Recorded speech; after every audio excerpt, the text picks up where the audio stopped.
The Social Security Administration sent out roughly 68 million benefit payments last month. About a third of those people claimed before their full retirement age. Most of them took the money at 62. And here's what none of them were told before they signed the paperwork. The decision of when to claim Social Security is not actually a Social Security decision. It's a tax decision. And the people who figured that out, specifically the people who understood what happens in the years before they ever file, ended up with dramatically more money, paid dramatically less in taxes, and in many cases left their spouses with significantly more income after they were gone. The timing of your claim is the decoy. The tax architecture of your retirement income is the actual game.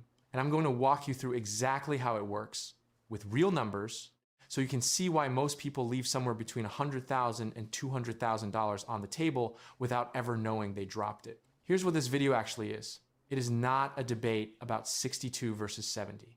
That debate exists everywhere. This is about a specific window of time, usually somewhere between 3 and 8 years wide, that opens up between when you retire and when you start your Social Security benefit, where you have a legal opportunity to restructure your entire tax situation in a way that compounds for the rest of your life. Miss the window and you don't get it back. The window closes the moment you press the button on the vending machine. And I'm going to explain what I mean by that, because the vending machine metaphor is going to follow us through this entire conversation and it's going to earn its keep. By the way, I built a free early retirement calculator because most online ones are mathematically wrong. It uses BlackRock and Vanguard logic to expose the weak points in your plan, and I only ask for your email to send the report, so I don't store any of your financial data link in the description. Okay, the vending machine. Imagine you spent 40 years feeding quarters into a machine. Every paycheck, every 2 weeks, for your entire working life. Payroll taxes, FICA, the line on your stub that always felt like a slow leak.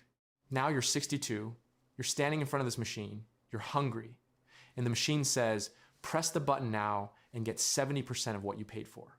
Or wait 8 years and get the whole thing plus 24% on top of what you would have gotten at your full retirement age. Most people press the button, and the moment they do, the machine locks. That 70% becomes the permanent floor. Every future cost of living adjustment is calculated as a percentage of the locked-in number. Every inflation bump widens the gap between where you are and where you could have been. You're not behind by a fixed dollar amount. You're behind on a growing curve. The machine keeps dispensing. It just dispenses from a lower floor forever. I want to give you a framework before we go any further, because Social Security decisions happen on 3 separate levels. And most people, and frankly, most of the internet content about this topic only think about level 1. Level 1 is your own monthly benefit. How much you get, when you get it, and for how long. That's where the break-even calculators live. That's where the will I live past 80 question lives. Level 2 is your household income specifically. How your claiming decision affects your spouse's situation, both during your lifetime and after you're gone. This is where the biggest concentrations of lost money actually exist, and almost nobody talks about it in plain language.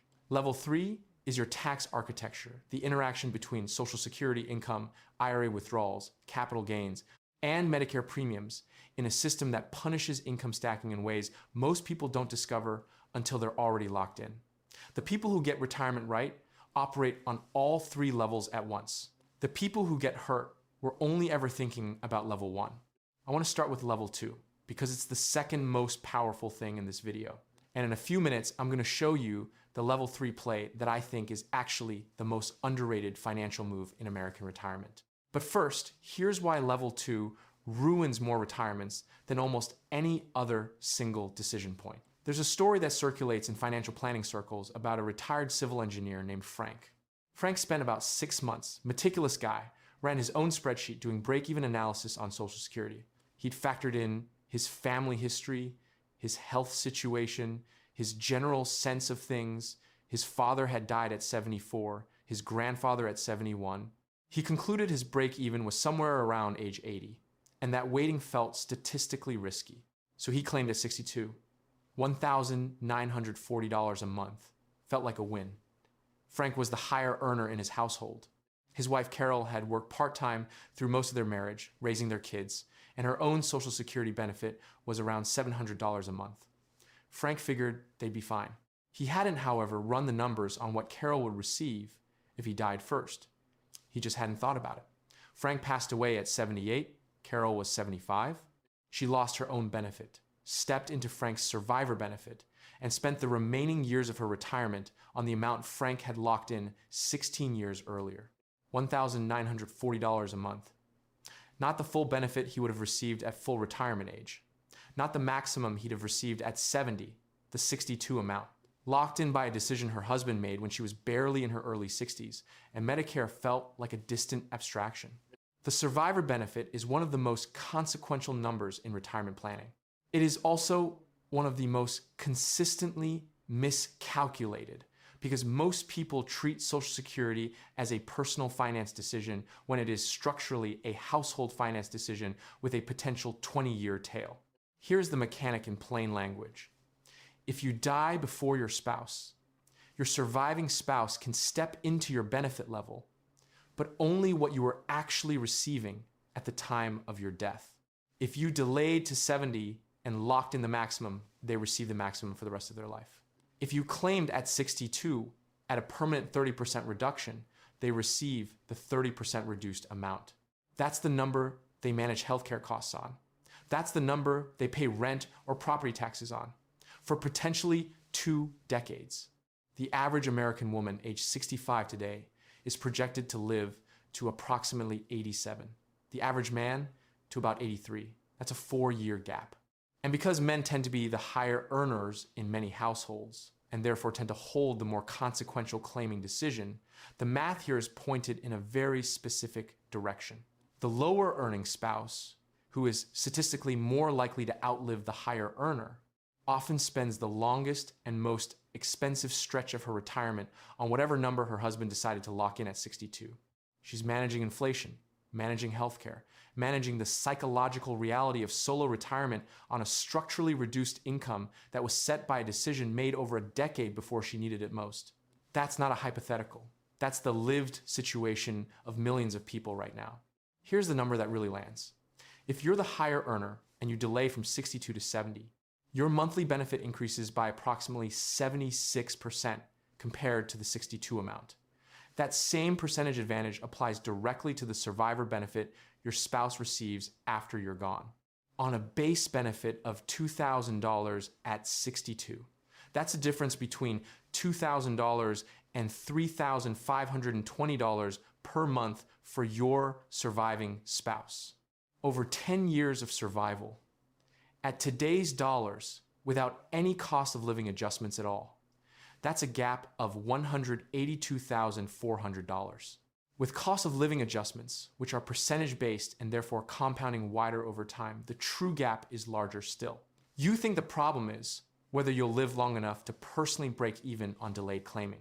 The actual problem is whether the person who will almost certainly outlive you has enough income for potentially 20 years of retirement after you're gone. This is where it gets really interesting. By the way, hit subscribe if you like the content. Otherwise, YouTube's algorithm may never show you my videos again. All right, level 3, the tax architecture. And this is where I want to introduce the concept that completely reframes the Social Security timing question. It's called the golden window. And if you've never heard of it before, you're about to understand why the people who know about it and act on it end up in a structurally different financial position than everyone else. Here is the setup. You retire, maybe at 62, maybe 63, 64. Your earned income drops to essentially zero. You haven't started Social Security yet. You haven't hit the age where the IRS forces you to take required minimum distributions from your traditional IRA or 401k, that threshold is currently 73, or 75 if you were born in 1960 or later. So for a period of several years, sometimes as many as 8 to 10 years, you find yourself in a genuinely unusual position. You have significant retirement savings, but your taxable income is very low. Nothing meaningful is coming in. Nothing is being forced out. Your tax bracket has collapsed. You might be in the 12% federal bracket, maybe 22% if you're drawing modest amounts for living expenses. But your effective rate is dramatically lower than it will be once Social Security starts. Once required minimum distributions kick in at 73, and once all of those income streams pile on top of each other in a bracket stacking scenario that the IRS was basically designed to exploit, the move you make during this window is called a Roth conversion. It is not a loophole. It's exactly what Congress intended when they created Roth accounts, a mechanism to let people pay ordinary income tax now at current rates in exchange for tax-free growth and tax-free withdrawals forever after. You pull money out of your traditional IRA or 401k, pay income tax on it at your current low bracket, and transfer it into a Roth IRA. Once it's there, it grows tax-free. No required minimum distributions, no tax on withdrawals, and under current rules, your heirs inherit it tax-free. You're not avoiding taxes. You're paying them early at a discount before the bracket window slams shut. Now here's why this interacts so precisely with Social Security timing, and why claiming early destroys this opportunity. The moment you claim Social Security at 62, you layer income on top of whatever you're drawing from retirement accounts. Your taxable income rises. Your bracket rises. The golden window starts closing immediately, but it gets worse. There is a specific threshold, $25,000 of combined income for a single filer, $32,000 for a married couple filing jointly, beyond which Social Security benefits become taxable, not slightly taxable. Up to 85% of your Social Security benefit can be subject to ordinary income tax. So by stacking Social Security income on top of IRA withdrawals, you can find yourself paying taxes on 85% of a benefit that's already been permanently reduced by 30%. The vending machine gave you the discounted item. The IRS then charged you for the discounted item. You're getting squeezed from both directions simultaneously, and you only pressed one button. Here is the math, and I want you to hold this in your head because the numbers are the argument. Let's say you have $900,000 in a traditional IRA at age 63, and you decide to delay Social Security until 70. You have a 7-year golden window. During those 7 years, you need roughly $45,000 to $50,000 per year to cover your living costs. You draw that from a taxable brokerage account first, then from modest IRA withdrawals. On top of that income, you convert an additional $60,000 to $80,000 per year from your traditional IRA into a Roth, calibrated carefully to stay inside the 22% federal bracket without triggering IRMAA surcharges on Medicare. Over 7 years, you've moved somewhere between $400,000 and $550,000 into the Roth. You've paid roughly $88,000 to $120,000 in conversion taxes at 22% or lower. Not at the higher brackets you'd be paying in your 70s when Social Security, required minimum distributions, and investment income all stack up together. Your traditional IRA is now dramatically smaller. Your required minimum distributions at 73 will be calculated on a much smaller remaining balance. And your Social Security benefit at 70, somewhere around $3,400 to $3,500 a month, versus the roughly $2,000 you'd have gotten at 62 is doing the heavy income lifting. So you're drawing less from the portfolio at the exact moment markets are most likely to punish forced withdrawals. Compare that to the person who claimed at 62 and skipped all of this. They saved $22,000 a year in Roth conversion taxes and paid far more than that over a 20-year retirement in higher brackets, higher Medicare premiums, and higher forced distributions on a traditional IRA that never got downsized. They got the check, the government got the bracket. Now I want to introduce you to someone I've been watching make these decisions in real time because this subplot matters and I'm going to come back to it. His name is Marcus. Marcus is 58, runs a small manufacturing business, has $1,200,000 split between a 401k and a taxable brokerage account. And for about 2 years, he's been telling everyone he knows that he's going to retire at 62 and claim Social Security immediately. His reasoning: he doesn't trust the market to cover him for 8 uncompensated years. He wants guaranteed income in hand, and he figures certainty is worth the reduction. His reasoning is not irrational. He's applying it to the wrong problem. I'll tell you what happened when he finally ran the numbers. But first, there is a thing called IRMAA that nobody mentions in Social Security conversations, and it's the most expensive thing most retirees have never heard of. IRMAA stands for Income-Related Monthly Adjustment Amount.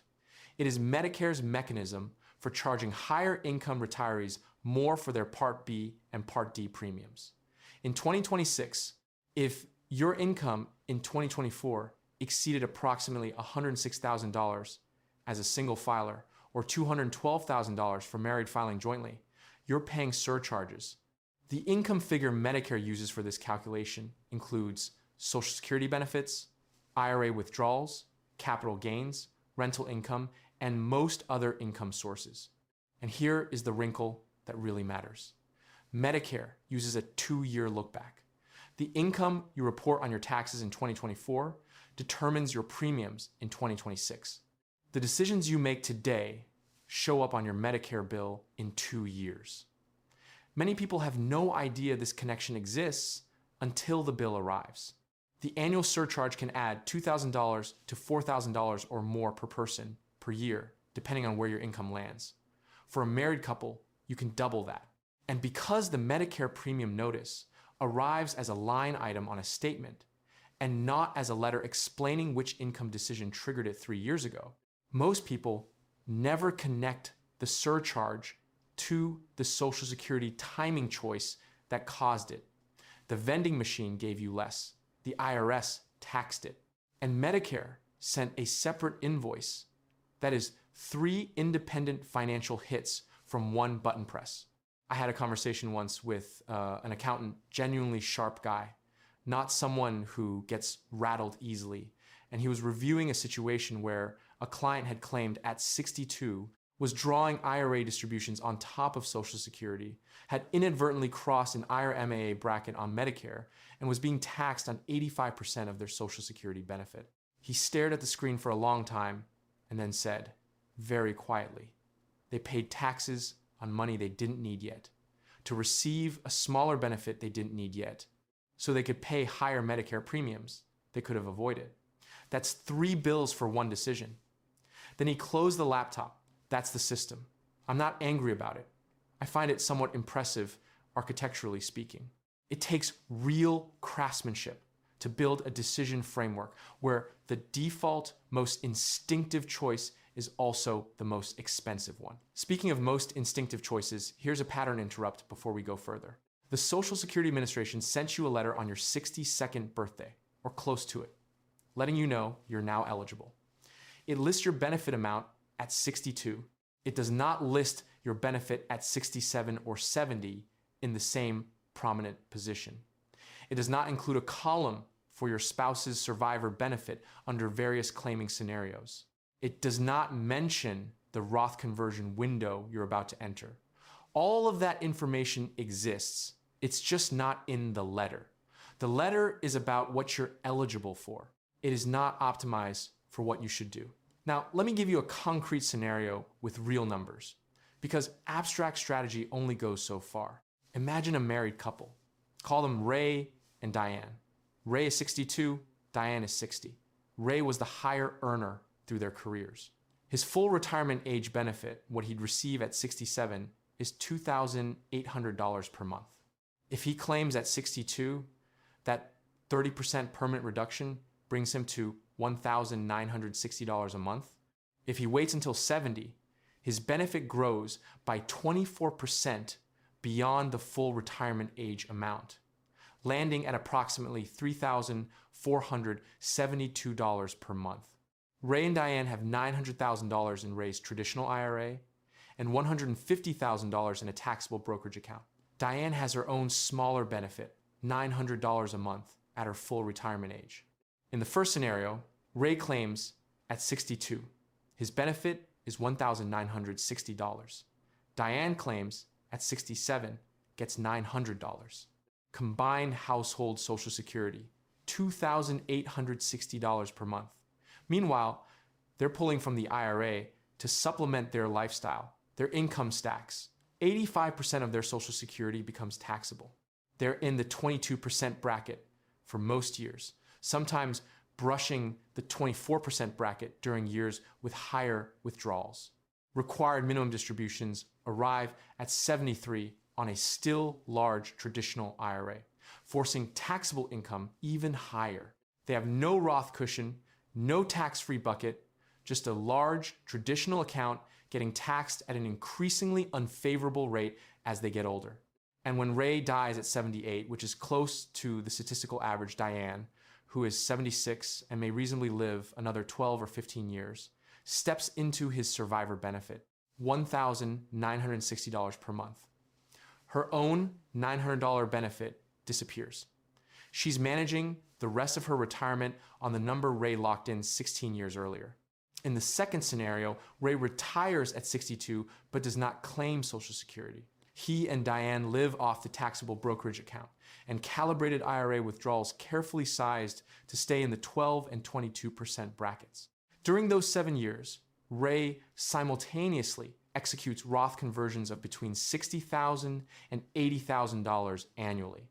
By 70, he's moved roughly $450,000 into a Roth IRA at effective rates of 12 to 22%. His traditional IRA balance is down to approximately $450,000. Much smaller required minimum distributions ahead. His Social Security benefit at 70 is $3,472 per month. Diane claims her benefit at 67. Combined household Social Security, $4,372 per month. That's $1,512 more per month than scenario 1 indexed to inflation every month for life. When Ray dies at 78, Diane's survivor benefit is $3,472, not $1,960. The difference for Diane over 10 years of survival in today's dollars alone is $182,400.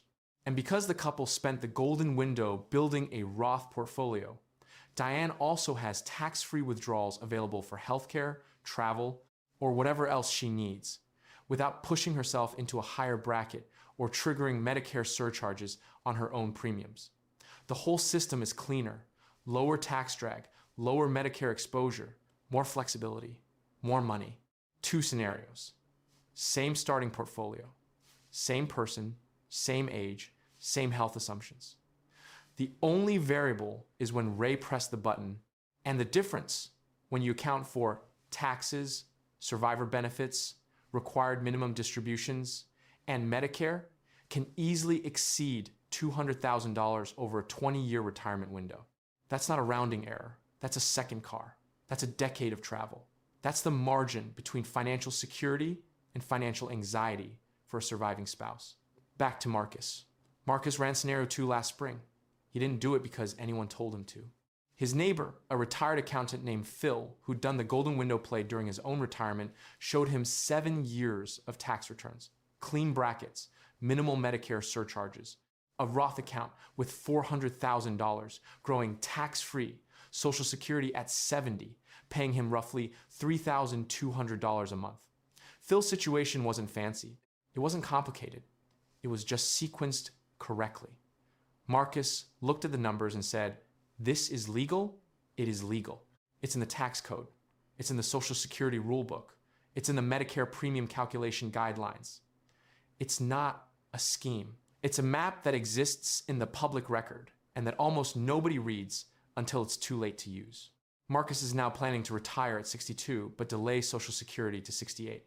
Not 70, 68. He found a middle point that works psychologically. A 6-year golden window. He'll capture most of the Roth conversion benefit, get meaningful delayed retirement credits, avoid the IRMAA traps, and start Social Security at a benefit roughly 53% higher than what he'd get at 62. His wife's potential survivor benefit improved substantially, and he gave up 2 years of maximum delay in exchange for the peace of mind of not feeling incomeless for 8 straight years. That's a reasonable trade. The math supports it. The psychology supports it. Both are real. Now here's the last thing. And it's the thing that always surprises people who've already claimed early and think their situation is fixed. Let's say you press the button 6 months ago, 8 months ago. You've been getting checks. And then something changed. Maybe you went back to work because you were bored. Maybe a friend sent you a spreadsheet. Maybe you watched this video. Most people in that position assume the decision is permanent and irreversible. It is not. The Social Security Administration has a provision called a withdrawal of application. The rule is precise. Within 12 months of your original filing date, not 12 months from your first payment, 12 months from the date you submitted your application, you can submit Form SSA 521, repay every dollar you received, including Medicare premiums withheld from your benefit and any income taxes on benefits, and withdraw your application entirely. The system treats it as if you never filed. Clean slate. You can then delay, collect delayed retirement credits, and refile at a higher benefit level. This option exists exactly once per lifetime. The repayment must be complete, no partial repayments, no negotiated settlements. But if you have the liquidity to cover it, you have a legitimate undo button on one of the largest financial decisions of your retirement. Here's what astonishes me about this. Fewer than a fraction of eligible people know it exists. The Social Security Administration will not call you in month 10 to remind you that month 12 is approaching. They will not send a letter. The information is in their own published guidance documents. It just isn't advertised. Because the administration's incentive structure does not include reminding you to reverse decisions that have already been processed. There's also a second option for people past that 12-month window: voluntary suspension. If you've reached your full retirement age and you haven't yet hit 70, you can voluntarily stop your benefit. Checks pause. For every month you don't collect, your benefit grows by roughly 2/3 of 1% compounding to approximately 8% annually. You're not repaying anything. You're banking delayed retirement credits going forward. It won't fully undo a 62 claiming decision, but it recovers real ground. It's the vending machine equivalent of covering the slot with your hand and walking away for a while. The machine keeps crediting you. You're just not taking anything out. These options are real. They're documented. And the vast majority of people who would benefit from knowing about them are never going to hear about them unless someone explains it clearly, which is, I'd argue, exactly what this kind of video exists to do. 3 practical takeaways. Specific ones, not generic ones. The first, before you calculate your own break-even point, calculate your spouse's survivor scenario. Pull your Social Security statement. Find your benefit at 62, at your full retirement age, and at 70. Then ask, if my spouse outlives me by 10 years, which of those 3 numbers do I want them living on? That question does not appear on any Social Security calculator I've ever used. It should be the first question, not an afterthought. The second, before you file anything, map your golden window. Look at your traditional IRA or 401k balance. Estimate your living expenses in retirement. Find out what your taxable income would be if you converted $50,000, $75,000, or $100,000 per year from the traditional account into a Roth, including any other income you'd have during those years, and find out which bracket that puts you in. Then estimate what your income will look like once Social Security starts and required minimum distributions kick in. The difference between those 2 income levels is your window. Most people spend longer researching a laptop purchase than they spend on this calculation. It's a single afternoon with a tax estimator. The payoff can be in the 6 figures. The third, if you have already claimed within the last 12 months, search for Social Security Form SSA 521 today. Look up the exact date you filed your original application, not when the first check arrived, when you filed. Count the months. If you're still inside 12 months from that filing date, you have a decision in front of you that you didn't know you had. It costs nothing to look it up. It might cost you significantly to miss the window. Lazy investing built more fortune than crypto memes. And Social Security is the clearest case I know of where the default action claim, when you're eligible, take the guaranteed income, don't overcomplicate it, is also the most expensive action available to you. The vending machine was built so you'd press the button early. The eligibility age is on the front of the machine in large numbers. The reduction formula is in the fine print on the back. The survivor benefit calculation is not on the machine at all. The Roth conversion window is in a separate building nobody told you about. And the 12-month reset button is buried 400 pages into the rulebook in one paragraph with no reminder service attached to it. The information asymmetry between what the system shows you And what you actually need to know is not an accident, it's architecture. And the architecture is not optimized for your outcome. That's the game. Now you know the rules.